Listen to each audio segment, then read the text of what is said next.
más para... Gracias. Muchas gracias, congresista Villanueva. Vamos a darle la palabra al congresista Juan Carlos Yuyes. Gracias, presidente. Darle la bienvenida a todos los presentes, a los invitados, de igual manera al congresista Villanueva. Sí, yo quería hacer más que todo un comentario relacionado en parte de lo que ha dicho mi colega congresista.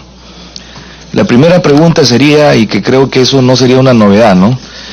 ¿De qué viven mayormente los países desarrollados? Viven de la tecnología, del desarrollo tecnológico. Sin embargo, el Perú es uno de los primeros en investigación básica, pero que quede en básica o experimental, más no en desarrollo tecnológico, que es lo que se busca.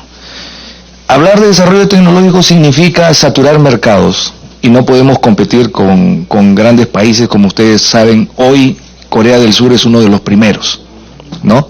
Y así sucesivamente los asiáticos se han ido empoderando y son los que dominan el mercado mundial.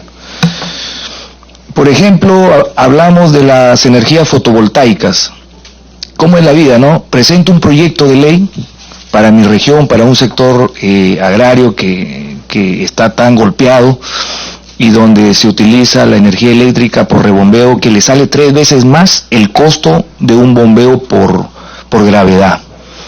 Y sin embargo, cuando presento el proyecto me doy con la gran sorpresa que las opiniones de quienes deben justamente darle el desarrollo al sector agrario de esta manera e impulsarlo con costos bajos, es los propios ministerios que dependen del Ejecutivo. Entonces estamos hablando que queremos articular, estamos hablando que queremos desarrollar, y sin embargo nos ponen esa barrera que es imposible de que nosotros tengamos una opinión favorable para que se puedan aprobar este tipo de proyectos. Por ejemplo, cuando yo estuve en Estados Unidos, en Denver, en Colorado, que es uno de los aeropuertos más grandes que tienen internacionales, toda la energía del aeropuerto es fotovoltaica, toda. Cuando estuve en China, toda la energía del aeropuerto es fotovoltaica. Y nosotros no podemos copiar al menos esa idea. Y la inversión en energía fotovoltaica es mucho más cómoda. Y el costo baja 2 veces más de lo que cuesta la energía eléctrica actualmente. Por ejemplo, como les decía, en mi región, que eso también, digamos ahí, con nuestro colega vamos a coincidir, pero ahí sí es diferente. El canon petrolero de Tumbes es por Piura. El 85% del canon, porque así lo dice la Constitución, por la cercanía del kilometraje de una región o de una provincia o un distrito, nos permite que el 85% de 126 millones vengan de Piura. Tumbes solamente tiene 15. ¿Se dan cuenta? O sea, si Piura no produce, Tumbes ya no existe. Actualmente hay un proyecto que no digo que está en controversia, se tuvo que socializar porque definitivamente hay varias actividades en conjunto, por ejemplo el turismo, por ejemplo la pesca, dentro de lo que es la exploración y explotación del lote denominado Z64, que es en el mar, ¿no? Que está fuera de las 5 millas, que para mí como tumbesino y a la vez como empresario me alegra, porque en el diagnóstico que ha hecho la empresa, la explotación, si se diera, va a ser 80.000 barriles diarios. Y actualmente el Perú, entre las regiones que están explotando petróleo, solamente botan 45.000. O sea, seríamos una región bastante rica, ¿no? Pero ¿dónde está el entrampamiento o digamos, hasta cierto punto, la negativa de cierto sector, por supuesto, de la población? Es porque hemos tenido una mala experiencia con una empresa que llegó hace aproximadamente 15 años, que inicialmente era BPZ. En la ley no había pues un fondo social, no había un fondo de contingencia, no habían obligaciones y por lo tanto la empresa pues digamos no estaba obligado a poder interactuar con la región o hasta cierto punto llegar a algún beneficio más del que ya se había dado en la firma de la concesión. Esa mala experiencia es la que se transmite hoy, no solamente para Tumbes, sino para todo el país. Por eso es que nosotros, que yo también conformo el grupo de trabajo de lo que es el seguimiento a la Ley Orgánica de Hidrocarburos, está contemplando todos estos beneficios para la población, porque ¿cómo va a ser posible? Y les pongo el ejemplo de Tumbes porque yo vivo allá, pero también a nivel nacional hemos escuchado de Huancavelica, hemos escuchado de Pasco y de otras regiones que son ricas, explotando minerales, pero sin embargo en la estadística son los más pobres. Y esta distribución que ustedes hacen este cuadrito, es lógico que nos tienen que transferir, pues si nosotros estamos produciendo y todo se centraliza, tienen que devolvernos lo que, con transferencia, lo que nosotros estamos produciendo. Yo lo veo como algo que es justo, que nos tienen que transferir, disculpando por supuesto al expositor, ¿no? Sin entrar en discrepancias. Entonces, en el país, las leyes todavía nos falta ordenarnos. Muchas leyes falta ordenar, tener un orden. Y que este gobierno tenga una dirección, porque la política de Estado no es de este gobierno. La política de Estado debe estar permanente al gobierno de turno que asuma. No porque hoy hay un gobierno X, mañana hay uno Z y pasado hay uno Y, tenga que cambiar lo que es la política de Estado.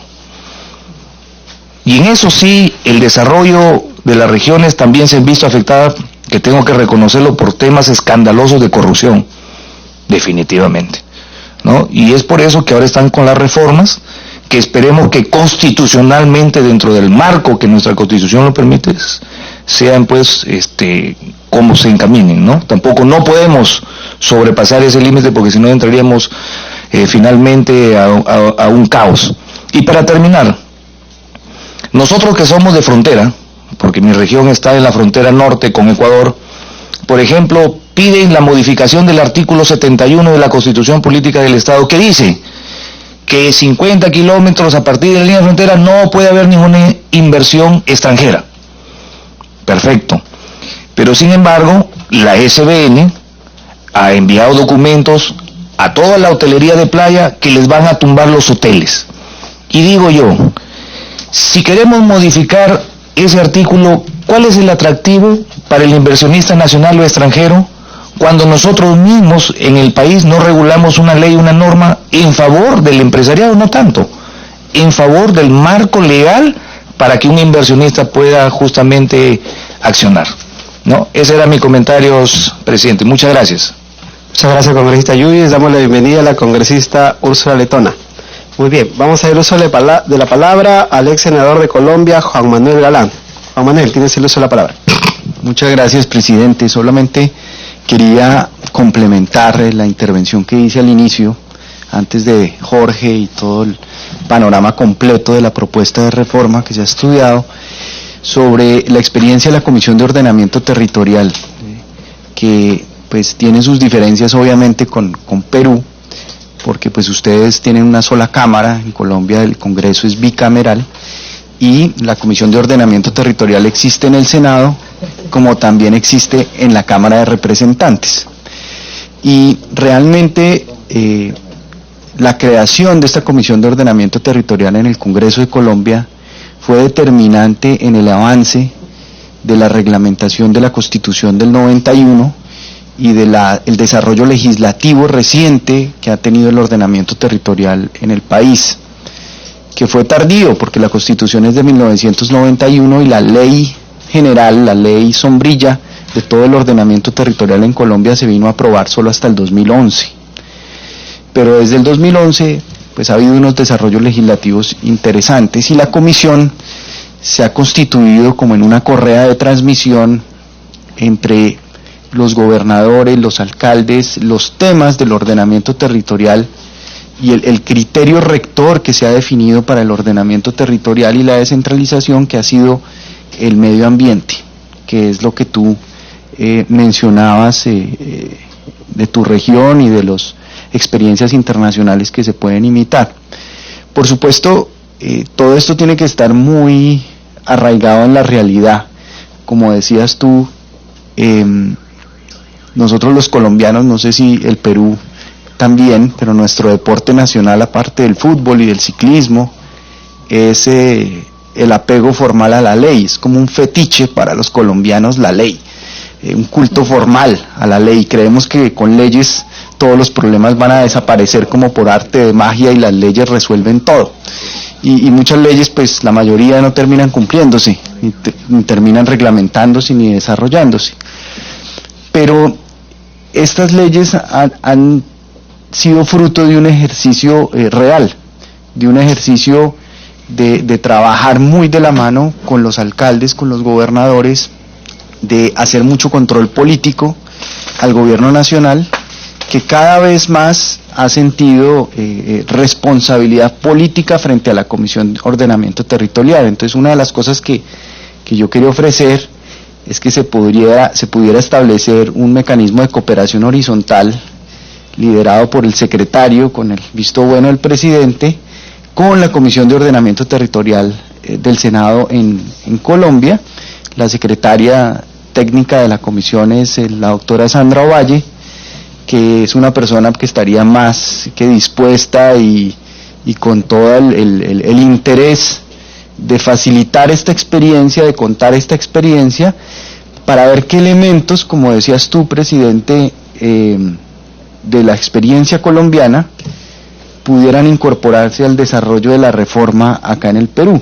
Especialmente lo que no se debe hacer. Yo creo que en eso les podemos dar una buena información de lo que hicimos, y no se debe hacer más de lo que ustedes debieran hacer.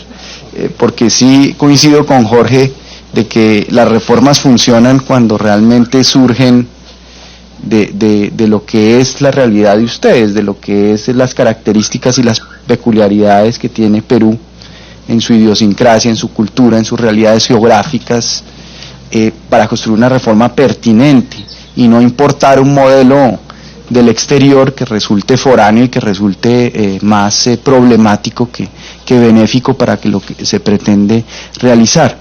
Y solamente para hablar de lo que decía Jorge, de la reforma que tuvimos en Colombia sobre las regalías, que fue muy importante, porque teníamos una concentración de recursos. Prácticamente el 80% de los recursos de las regalías estaban gastándose solamente en las zonas productoras. Yo tenía aquí una cifra que les quería mencionar sobre ese tema. 8 departamentos de los 32 que tiene Colombia concentraban entre el 95 y el 2010 17% de la población del país y recibieron el 80% de las regalías directas giradas en ese periodo. La reforma que se hizo, bajo una imagen un poco ilustrativa del ministro de Hacienda del momento, Juan Carlos Echeverry, que hablaba de la tostada y la mermelada. Entonces él decía, ustedes tienen acá la tostada y la mermelada queda como en una esquinita de la tostada, entonces hay que esparcir la mermelada en toda la tostada, y ese es el espíritu o el sentido de la reforma a las regalías, que a través de un sistema de decisión, de coordinación y de planeación donde participa el gobierno nacional, los gobiernos locales y las universidades, porque en la reforma se reservó el 10% de las regalías para ciencia, tecnología e innovación, se permitan construir unos proyectos más sólidos desde el punto de vista técnico, mejor elaborados, con evaluación, con monitoreo, con una interventoría que permita no construir, por ejemplo, piscinas de olas en regiones para la recreación de la gente, que son a veces como proyectos faraónicos y elefantes blancos, sino realmente atender las necesidades básicas insatisfechas de regiones que no son productoras, que no extraen minería, pero que necesitan, por ejemplo, mayor cobertura y no quedarse en un 20% de cobertura en salud, como mencionaba Jorge, sino construir bienes públicos en esas zonas donde se requiere para la mejor competitividad. Entonces la reforma realmente ha sido muy útil, ha sido muy importante y le dio un vuelco radical a la distribución de los recursos que se generan por regalías, para compensar a muchas otras regiones que no recibían recursos y que no podían aspirar a presentar un proyecto ni a recibir financiación para un proyecto que les interesaba.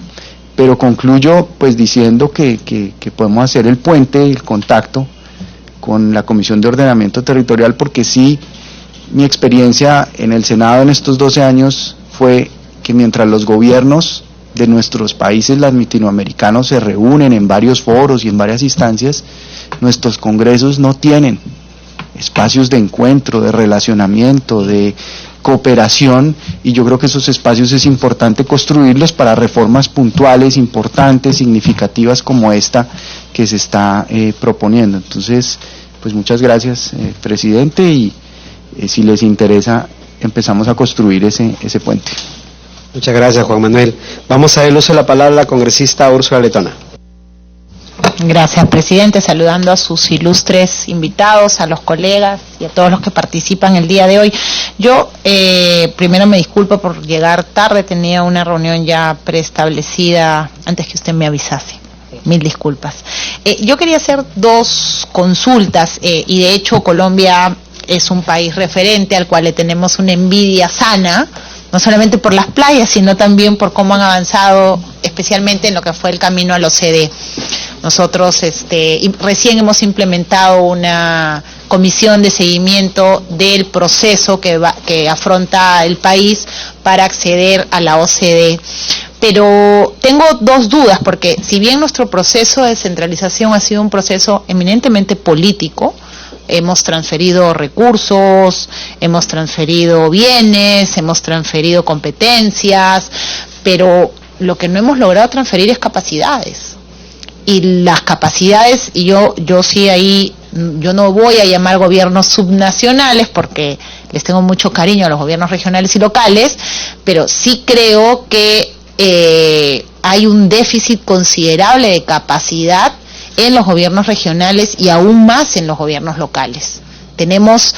No hay ningún incentivo para que un buen gerente que vive en Lima pueda irse a trabajar a un gobierno regional, y los esfuerzos que se han hecho tanto a nivel de legislación como de poder ejecutivo han sido mínimos, ¿no? Ni siquiera el día de hoy tenemos un servicio civil unificado que podamos tener un despliegue territorial mayoritario. Hemos hecho enfoque y es un avance sin duda lo que ha hecho servir en cuanto a gerentes de administración, gerentes de puestos de control administrativo, pero por ejemplo si necesitamos en la región de Ancash, de donde es Carlos, es el puerto pesquero más importante de nuestro país, un buen gerente regional de pesquería, estoy segura que va a ser muy difícil, por no decir imposible, conseguir una persona que tenga el expertise y que maneje los recursos hidrobiológicos en una región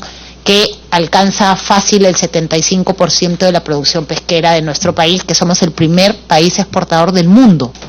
O sea, si hay algo que Perú es bueno, es exportando recursos hidrobiológicos, sobre todo anchoveta. Entonces yo quería saber qué hizo Colombia.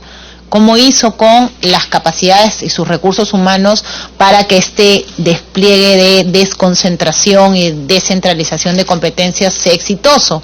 Porque creo que podemos aprobar, y me parece fantástica la propuesta de una modificación de un sistema de descentralización fiscal, y lo hemos hablado con los gobiernos regionales y con los gobiernos locales.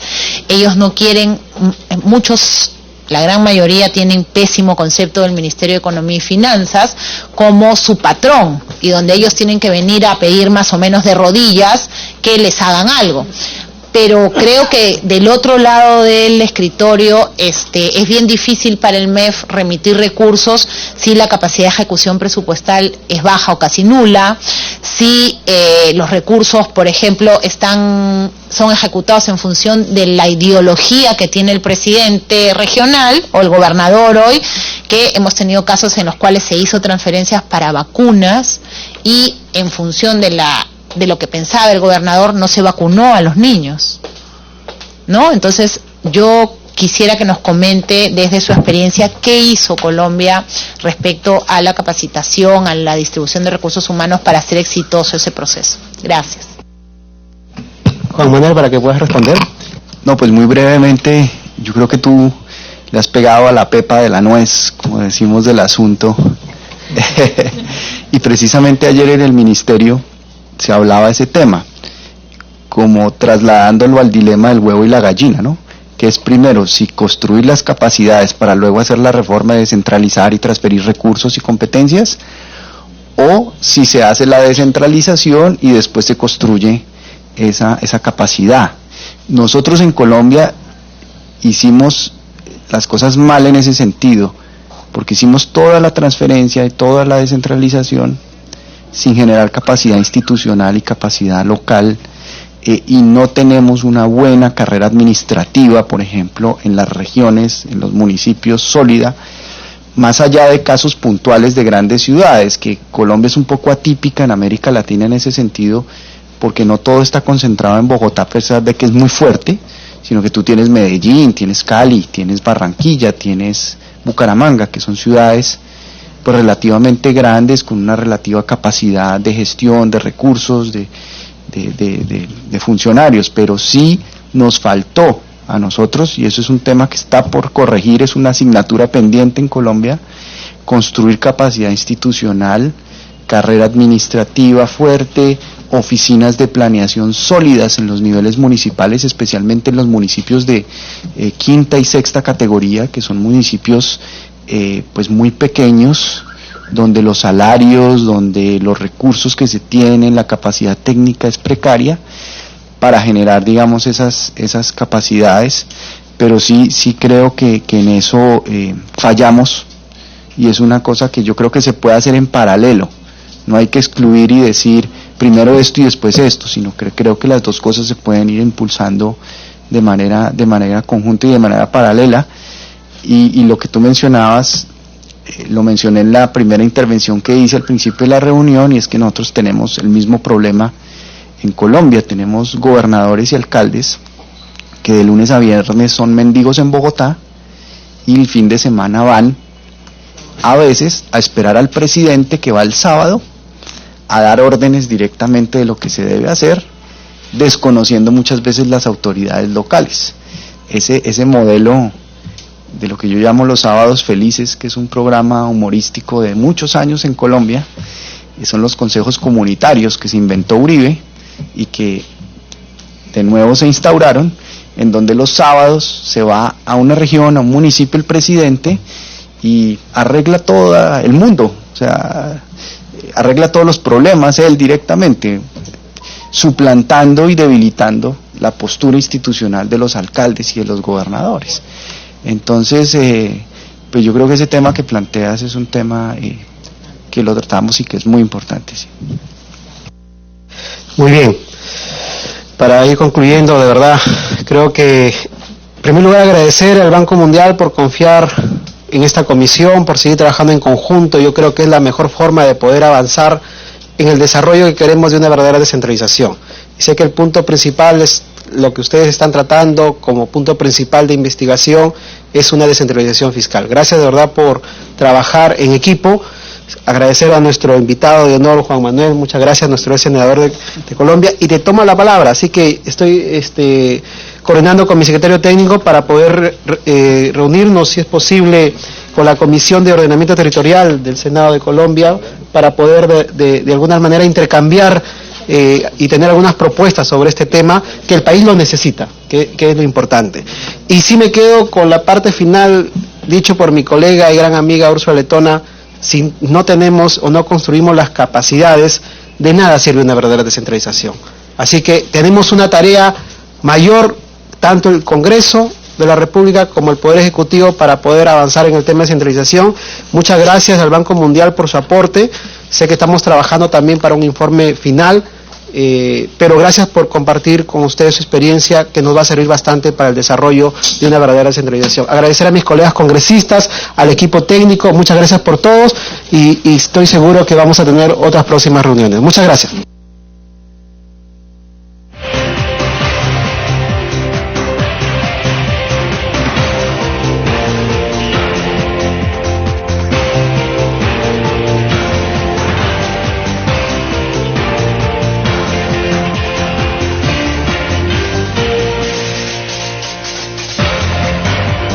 Bien, De esta manera se levanta la importante sesión de esta mesa de trabajo que lo organizó el congresista Calin Domínguez, presidente de la Comisión de Descentralización Fiscal, que ha contado con ilustres invitados, entre ellos el político colombiano Juan Manuel Galán, ¿no? Que es hijo, ¿se acuerdan?, del ex candidato a la presidencia de Colombia que fue asesinado por orden de Pablo Escobar. En unos momentos vamos a continuar con las diferentes sesiones de las comisiones. Por ejemplo, hoy día también hay una reunión que organiza la mesa de seguimiento al proceso de reconstrucción con cambios, que la encabeza la congresista Carla Schaefer. También por la tarde